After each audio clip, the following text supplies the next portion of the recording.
C'est une aventure commune aux 3 sociétés savantes françaises, soutenues financièrement par la Fondation Sciences Mathématiques de Paris et le consortium CapMat. 174 pages, vous voyez, très joli. Et ça répond à la question « les maths, à quoi ça sert ?» Il y a 25 textes qui présentent la façon dont les mathématiques interviennent dans un domaine, sur un problème de la vie courante. C'est vrai que depuis 1 an et demi, je suis vice-président de la SMF chargé des actions grand public. Et mon rôle, c'est de faire que ça marche et que ça se développe. Et la SMF a déjà un savoir-faire et des activités qui marchent très bien, dont nous sommes très fiers, comme les 2 cycles de conférences, un texte, un mathématicien, en partenariat avec la BNF, Animat et Tangente. Ça a lieu 4 fois dans l'année dans le grand auditorium de la Bibliothèque nationale de France à Paris.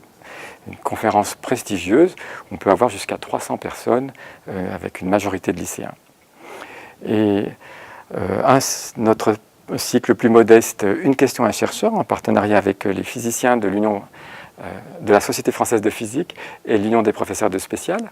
C'est destiné à un public plus ciblé d'élèves de classe préparatoire et de premier cycle universitaire.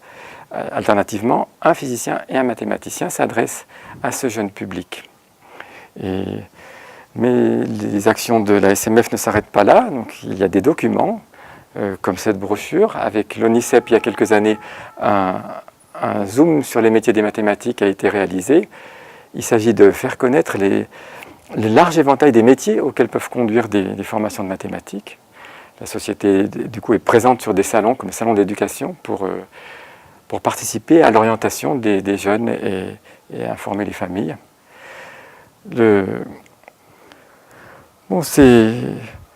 La société a aussi une maison d'édition qui a une petite branche de quelques ouvrages grand public qu'elle essaie de faire connaître. Lors de sa journée annuelle, elle s'efforce d'avoir toujours une conférence accessible à un public large et dont on en trouve des traces dans les actes de ces journées annuelles. Voilà ce qu'une société savante peut faire sur ce secteur, toujours avec de nombreux partenaires.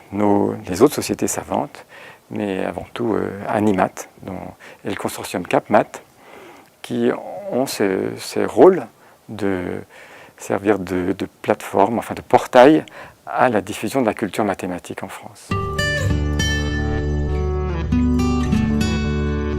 Je crois que c'est la première fois que ce prix est attribué dans ce but, pour l'éducation à la science.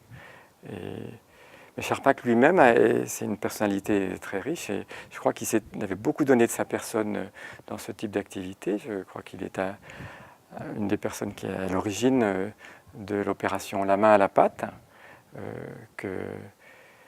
c'est une opération qui est presque un modèle du genre, puisqu'il s'agit de toucher les élèves des écoles primaires et les professeurs d'école, de les rassurer, de leur faciliter l'accès à la science et de la démarche expérimentale, de la pratiquer déjà à l'école.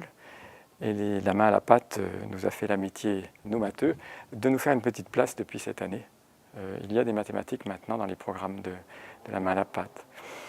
Voyez, donc c'est ce que nous a légué Georges Charpak, je lui en suis extrêmement reconnaissant.